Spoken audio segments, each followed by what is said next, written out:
প্রত্যেক রাত্রে সূরা মুলুক 29 পারার পয়লা সূরাটা পড়ে ঘুমাইতাম। নবীজি ফরমাইছেন এই সূরা যদি পাঠ করি আমার উম্মত প্রত্যেক রাতে পাঠ করে তাইলে আমার উম্মত মারা গেলে তার কবরে আযাব হইতো না। স্বামী কিতাব আনছেন ফতোয়ার বিশ্ববিখ্যাত কিতাব। এই ব্যক্তির কবরে মুনকার নাকির ফেরেশতা কোনো প্রশ্নও করতে না।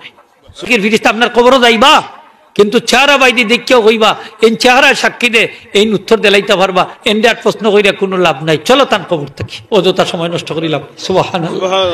আমার নবীজি ফরমায় আমি চাই আমার প্রত্যেকটা উম্মতের হৃদয়ে যেন সূরাতুল মুলক সংরক্ষিত থাকে। সুবহানাল্লাহ।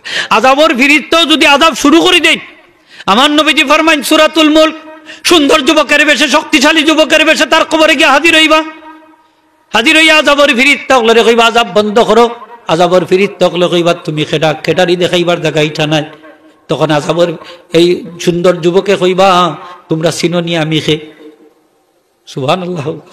চিননি আমি খে আমি হইলাম সূরাতুল মুলক কোরআন শরীফের একটা অংশ। সুবহানাল্লাহ। যাও গিয়ে আল্লাহরে গিয়ে আযাব বন্ধ করতা না হয় আমার এই কোরআন শরীফ থেকে বাহির করে দিতা। সুবহানাল্লাহ। আযাবের ফেরেশতা ওগুলো কইবা আল্লাহ এক যুবককে কয় সে বলে কোরআন শরীফ অংশ তার নাম সূরাতুল মুলক আপনি আযাব বন্ধ করতা নাইলে তারে কোরআন শরীফ থেকে বাহির করে দিতা। আল্লাহ কইবা সে সত্যি কথা কইছে আযাব বন্ধ কর।